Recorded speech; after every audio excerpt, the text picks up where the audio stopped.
So, very good afternoon to all of you.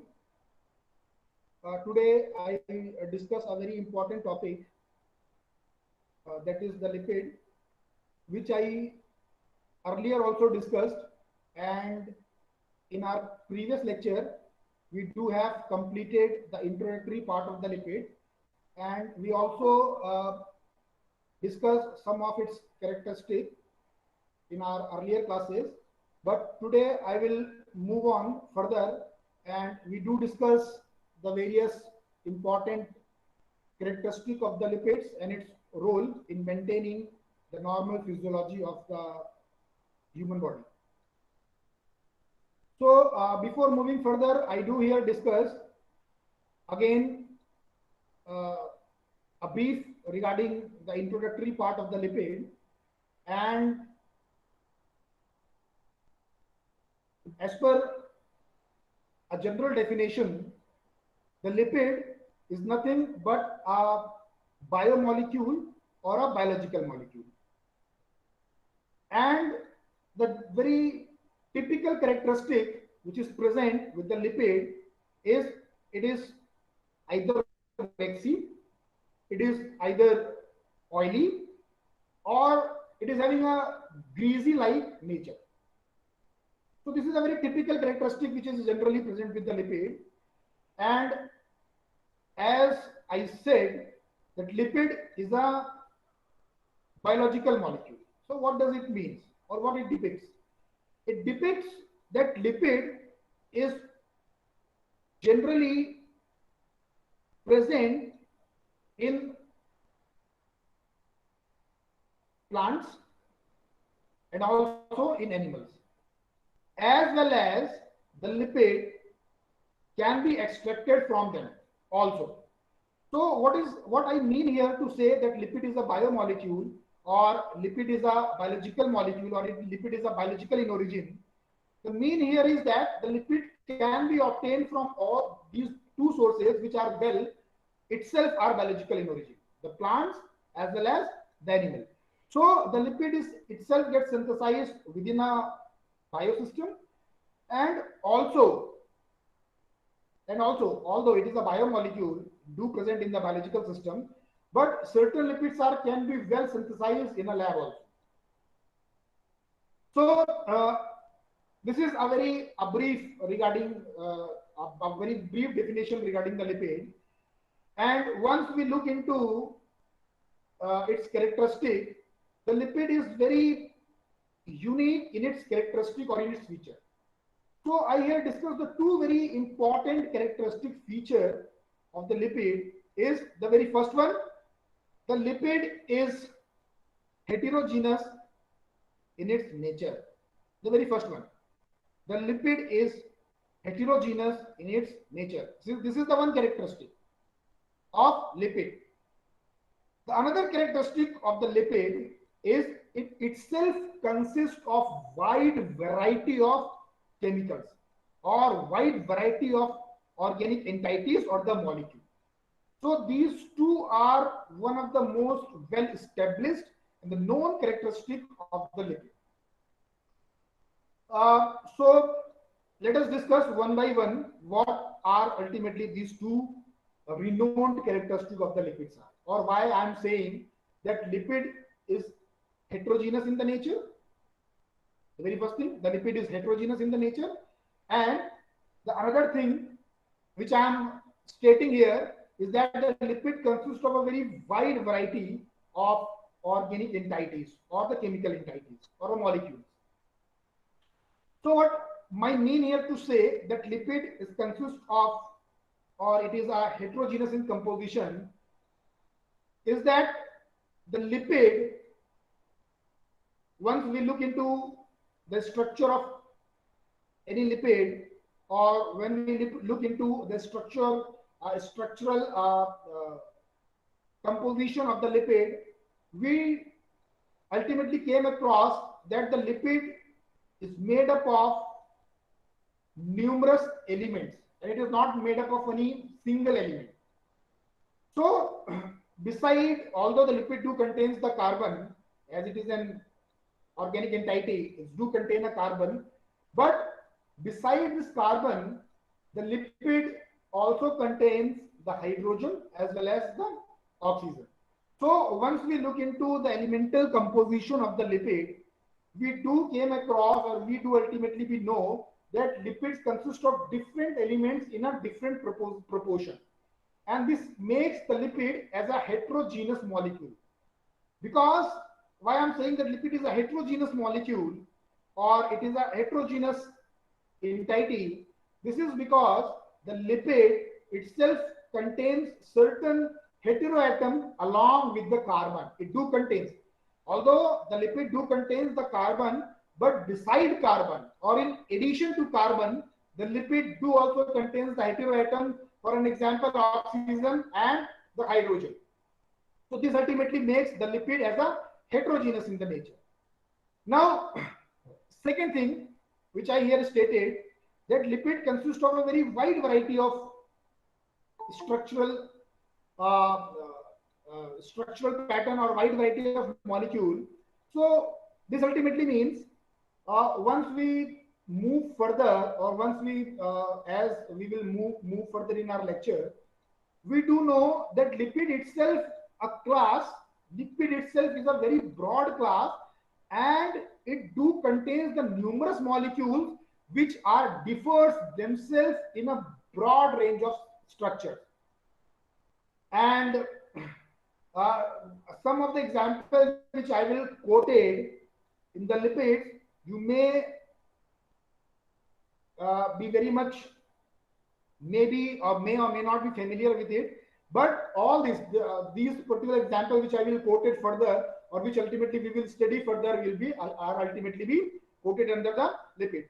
So why I'm saying that lipid is a very wide in the structural pattern, or it contains a very wide variety of organic molecules. This is because the lipid itself is a broad class, and it do contains the chemical entities which belongs to the different classes, but they are be quoted in the lipids. So these two unique features makes the lipid important, not only from its physiological point of view, but also its from its chemical point of view. So if I just give an example, that lipid can be obtained from the plant, or the lipid can be well synthesized in the plant. So what does it mean? So this means that lipid do have certain function in the plant also. Although earlier I discussed that the lipid have a very physiological role in the human body, but I here also conceptualize how the lipid is also important from the point of view of plant. So if I say that if I enumerate, or if I speak out the different importance of lipid in the plant, so the very first thing, the lipid, which I said that it is a greasy like material, or it is having a greasy nature, or it is a waxy like nature. So you might have noticed that certain leaves have a very waxy coating on its surface, and when any drop of water gets be spread on it, it usually gets washed off. And this is due to the presence of this waxy coating of the lipid, which ultimately helps, or which ultimately prevents the retention of the water on the surface of leaf. Now, as further, the lipid is also act as a source of energy. The lipid is also act as a somewhere it is also act as a defensive mechanism. And in certain biological structures, beside from the plant, or beside from the plant, if I speak out, it is also present in somewhere, some in the cell membranes also. So these are some of the important aspects of the lipid which are ultimately be present in the nature. So as I said, that lipid is a biological molecule. Now this definition or this particular thing is too correct once we look the lipid from one dimension. But however, when we do look into the lipid from the chemistry point of view, we can correlate the lipid as a lipophilic molecule, and this also we get confirm from its name also. So as per its name, as it is quoted as lipid. So lipid also indicates a lipophilic molecule. So what is the meaning of this lipophilic molecule? The meaning of this lipophilic molecules means the lipophilicity, or the lipophilic molecules mean the molecule which is having an affinity for the lipid or affinity for the substances which are non-polar in the nature. So this particular property of lipid, or this particular statement that lipid is lipophilic in nature, and this lipophilicity of the lipid, or the lipophilic characteristic of the lipid, it further govern the two very main things. The very first one is the lipid remains insoluble in the polar solvent. And the second characteristic is the lipid remains soluble in the polar solvent. So this lipophilicity, that is, the lipid is a lipophilic like molecule, or the lipid possesses the lipophilicity. This lipophilicity ultimately further governs the two important characteristic of the lipid. The Hello, very first sir. one, which I discussed, that lipid is a molecule which generally dissolve in a non-polar solvent, and the lipid is further, once it is able to dissolve in a non-polar solvent, simultaneously the lipid is able to dissolve in a, I'm sorry, the lipid is not dissolved in the polar solvent. Please be very much careful. The lipid has a lipophilic characteristic, and on the basis of its lipophilicity, the lipid remains insoluble in the polar solvent, and the lipid gets dissolved in the non-polar solvent. So the lipophilicity ultimately governs the two important characteristics of the lipid. The very first one is the lipid remains insoluble in the polar solvent. For an example, water. When we dissolve the water, the lipid won't get solubilized. And when we dissolve the lipid in a non-polar solvent, for example, in a ether or in a chloroform, the lipid do gets itself get dissolved. So this ultimately justify the lipophilic characteristic of the lipid. Now the question arises here, why the lipid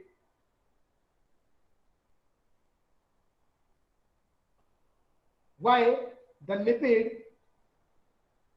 get dissolved in non-polar solvent, and why the lipid remains insoluble in the polar solvent, that is the water. And once I will quote this particular thing by taking an example, that if we try to dissolve the lipid in the water, it won't get dissolved. And when we try to dissolve the lipid in any non-polar solvent, that is the chloroform or ether, the lipid do get dissolved. So the reason behind this particular solubility phenomenon is itself the unique structural feature of the lipid. So as the lipid consists of long carbon chain, and this long carbon chain is ultimately providing the hydrophobic characteristic to the lipid.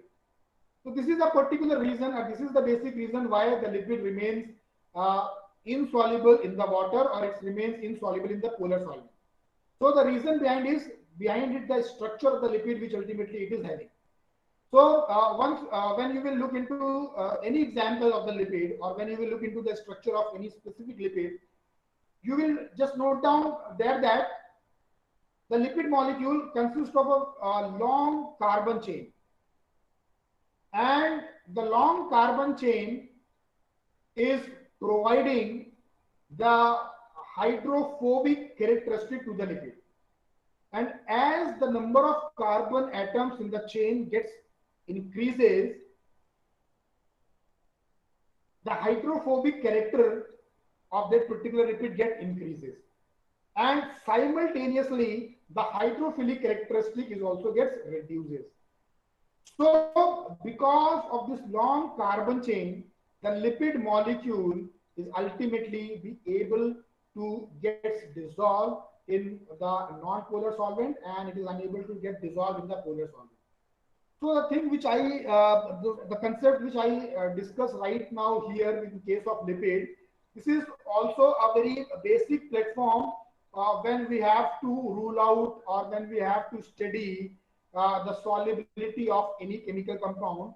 Once we are knowing its structure, whenever we do know the structure of any chemical entity, and on the basis of various functionality it ultimately contains, or the various or the structure of that particular molecule which ultimately is contained, on the basis of its structure and its structural composition, we are able to judge whether this compound is able to dissolve in a polar solvent or whether this particular compound is able to dissolve in a non-polar solvent. So the very example which I have given right now here in the case of lipid. So any molecule which is having a long chain of carbon atom, which containing a very large number of carbon atoms, that molecule is usually get dissolved in non-polar solvent. And in a certain and in another case, when uh, some polar functionality are gets introduced in that particular carbon chain, and as we introduce more and more polar functionality to the carbon chain, its hydrophilic characteristic gets increases, and as the hydrophilic characteristic gets increases, that particular molecule is then now be able to dissolve in the polar solvent. So more the lipophilic characteristic, more the hydrophobic characteristic of molecule have, more easily it gets dissolved in the non-polar solvent, and more the hydrophilic characteristic or the polar functionality a molecule is having, it easily we get solubilized in the polar solvent. So no problem.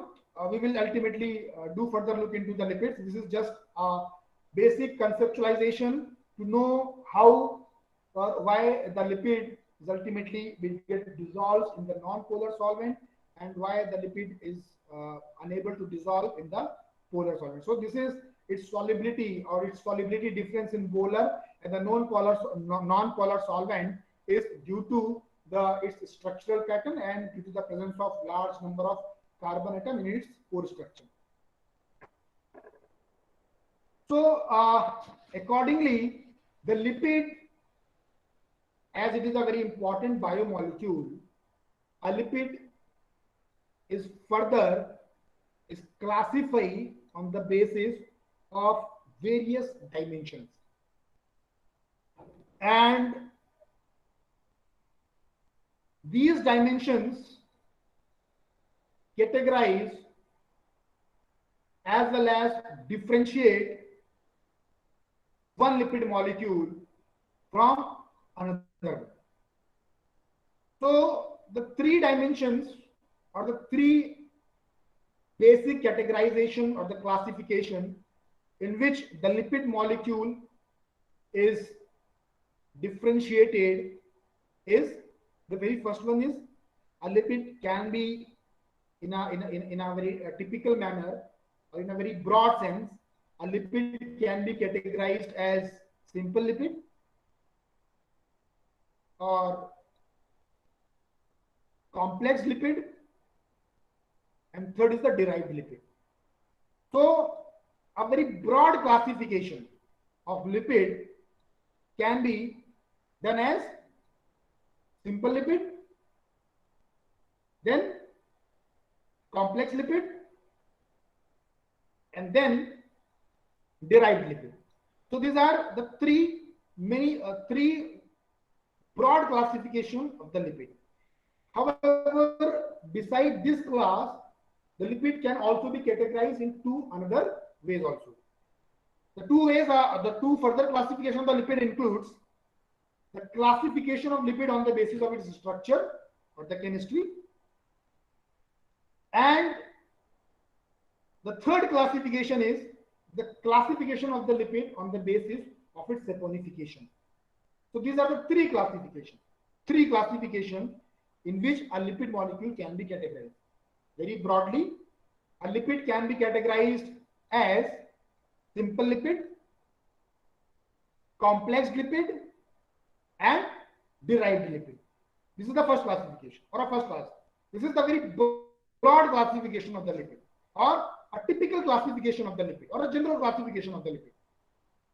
So the very first, which is the general classification of the lipid, this includes the three subclasses: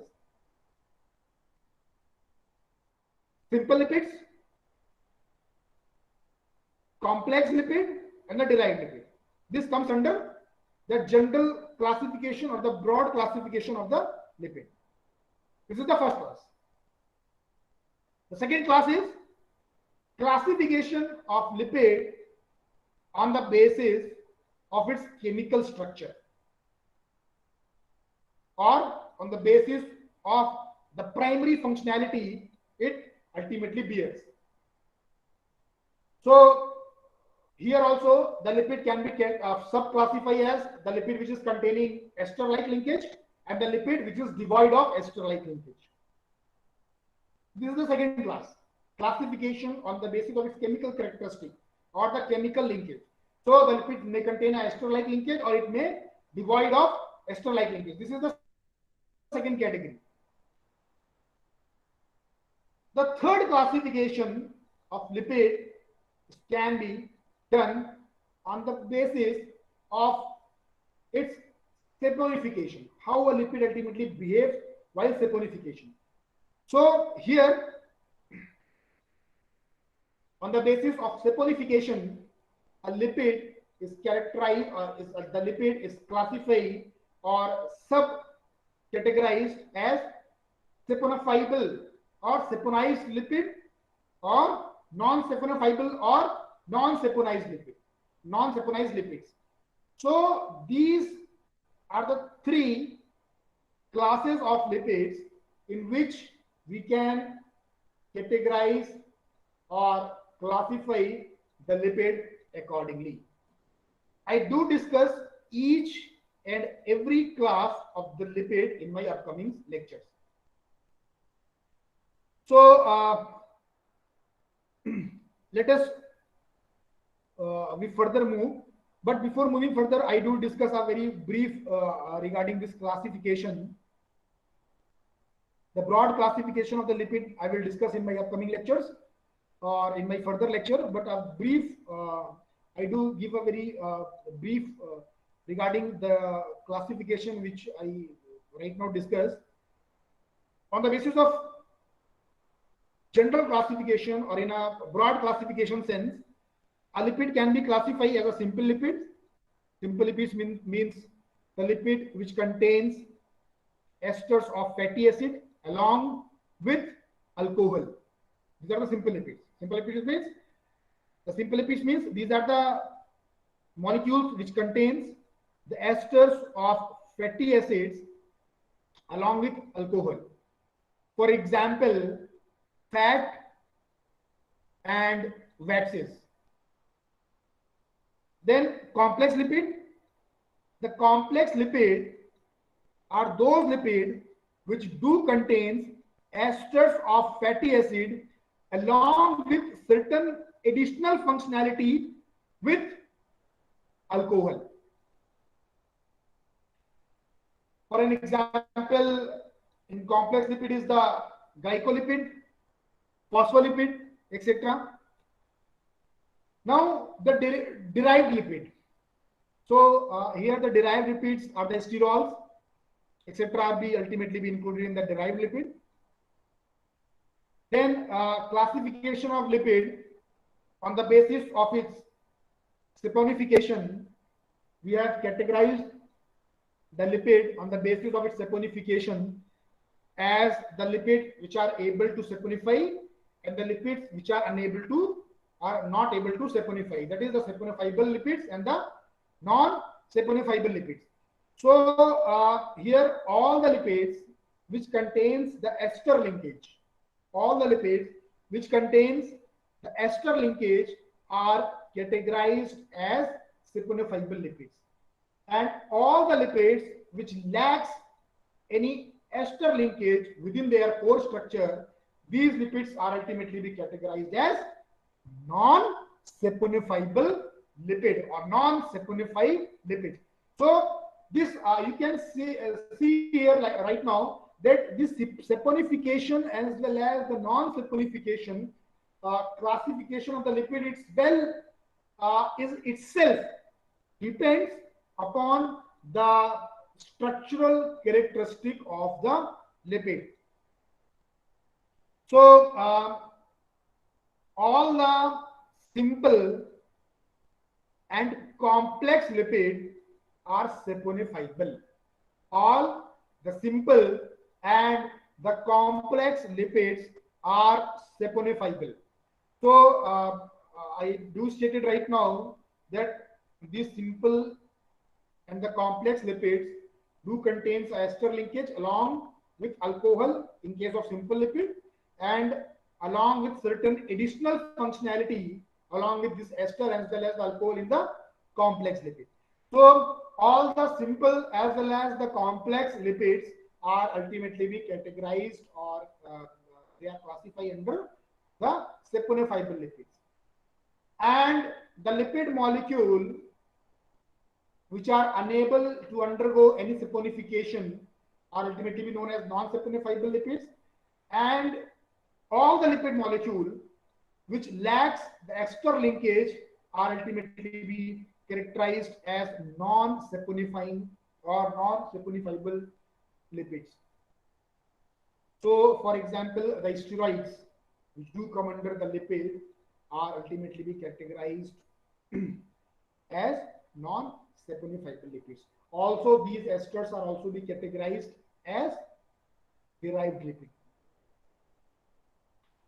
So as I'm continuously discussing the lipid, so we do look into the different prospects or the different perspectives of the lipid, and I do here discuss that under the classification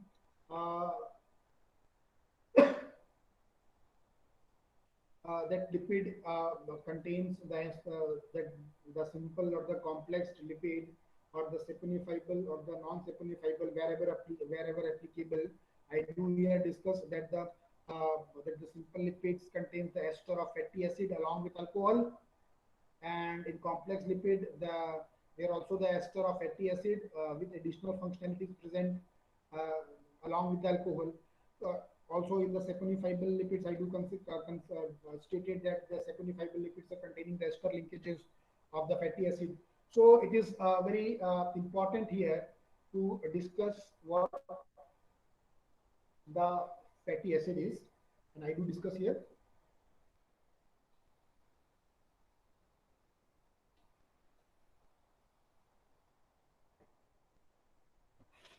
So what does this fatty acid mean? So the fatty acid, when we see from the point of view of chemistry, it consists of fatty acid is nothing but it is a mono carboxylic acid, or fatty acid is a long chain of carboxylic acid. So why I'm saying that fatty acid is a long chain of carboxylic acid, this is because when we are representing the fatty acid, we do represent it as RCOOH. This is generalized representation of the fatty acid. So once we are representing a fatty acid, or when we are denoting the fatty acid, we do represent it as RCOOH, or alternatively it can also be represented as R C, O, 2 and H. So by both these things, we can ultimately be able to represent the fatty acid. Now, what does this R means? R indicates the aliphatic functionalities, or R indicates the aliphatic characteristic of the fatty acid. So this R indicates the number of carbon atom that particular fatty acid molecule ultimately contains. And the number of carbon atom in different fatty acids are vary among. So as I stated, that fatty acid is denoted as RCOOH, where the R itself denotes the number of carbon atom that particular molecule is having, and this R, or the number of carbon atoms which is present in the molecule, is vary among within its class. So once we are representing a fatty acid as RCOOH, we do here find that the R or the fatty acid itself consists of two different molecules which are ultimately joined together, or the fatty acid consists of two different parts, not molecule. The fatty acid do contain the two different parts. The one is the R and another one is the COOH. So R, as I said, it consists of number of carbon atom, is the R, and the COOH represent the carboxylic functionality. So once we ultimately add both these parts, we get a fatty acid. So likewise, as the fatty acid itself consists of the two different parts, these two parts have their own importance and own characteristic. So the fatty acid do contains a head and a tail. Please be listening very carefully. As I stated here, the fatty acid is represented as RCOOH. RCOOH. Now, if we break the molecule of fatty acid, we will break it as, we will remove R and then we will remove COH. Now we have the two parts. And once these two parts are ultimately be added, we do get RCOOH. Right? Now this RCOOH ultimately makes a molecule which we ultimately be knowing as fatty acid. Now this RCOH consists of two parts. One is the head and another one is the tail. So what is the head and which one is the tail? I will let you know. The COOH is the head of the molecule and the R is the tail. So COOH is the head and R is the tail, and both these parts have its own importance and its unique characteristic. So the fatty acid consists of a lipophilic part as well as the hydrophilic part. The tail, that is the R, which contains the variable number of carbon atoms, is the hydrophobic part of fatty acid. What it is? This is a hydrophobic part of fatty acid. And the COOH group, which is the head, of fatty acid, is a hydrophilic part of that particular molecule. So it is really a very easy to understood the fatty acid once we ultimately know its core structural platform. So the fatty acid itself consists of two different parts: a hydrophilic head and a hydrophobic tail. Hydrophilic head is consists of COOH, or the carboxyl functionality, and the R, which contains the carbon atom, and the R, which contains the carbon atom is the tail part of fatty acid. Now, the fatty acid itself has a very unique characteristic, and as we conceptualized earlier, some of under the heading of solubility, why the liquids are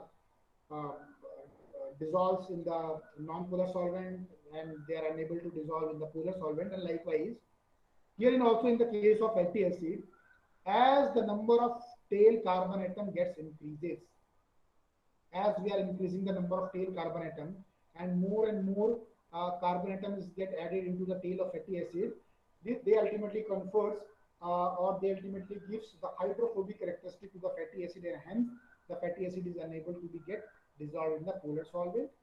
However, at the same time, these carbon atoms are ultimately be able to provide the lipophilic characteristic to the fatty acid and makes the fatty acid or allow the fatty acid to get dissolved in the non-polar solvent simultaneously. So there are certain characteristics of the fatty acids. That is, the fatty acids generally are the straight chain compounds of the fatty acids. The very first characteristic is that the fatty acid is a straight chain compound, and they usually are devoid of any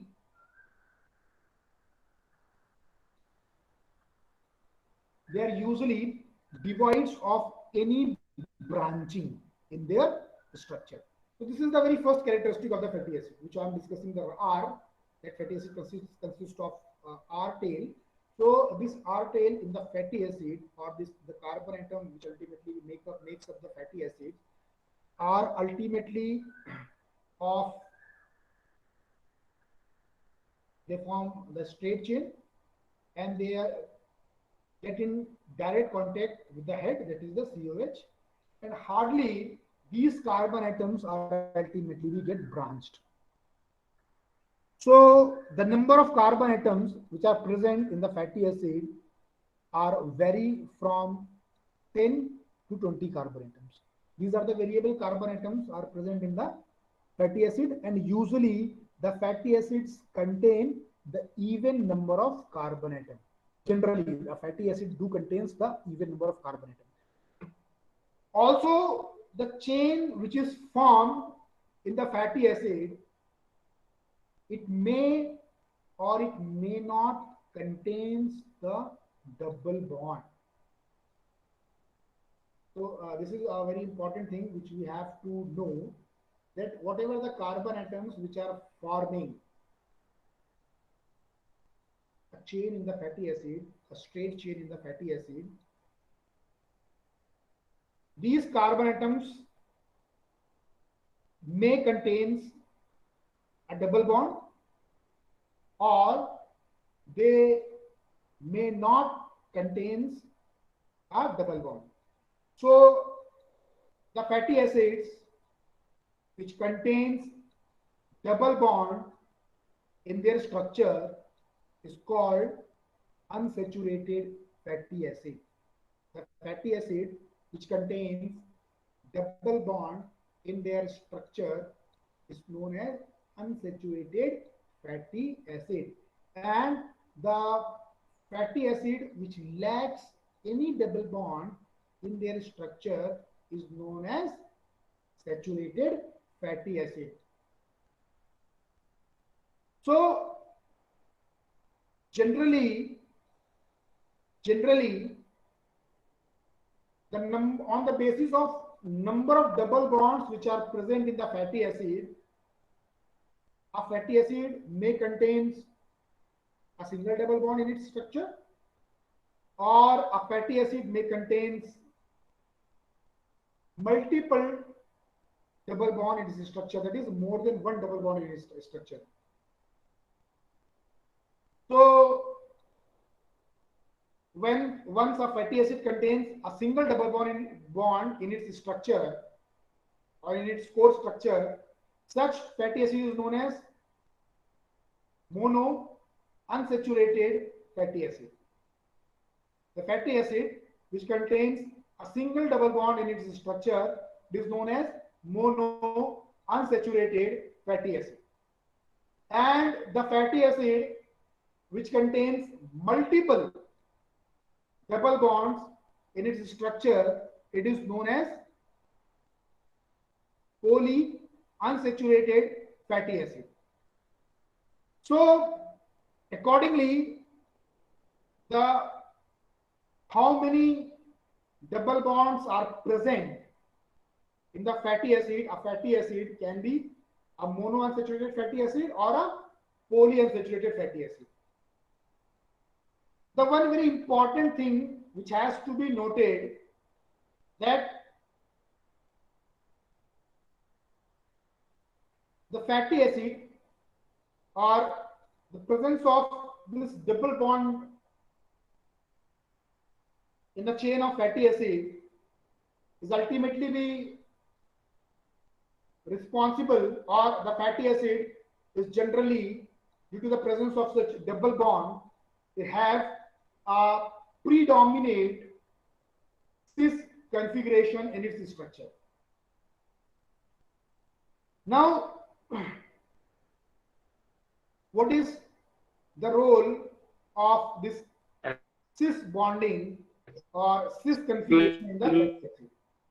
So this type of bonding plays a very important role in the generalized in the general characteristic of the fatty acid, and I will do discuss this particular thing also in my further lecture.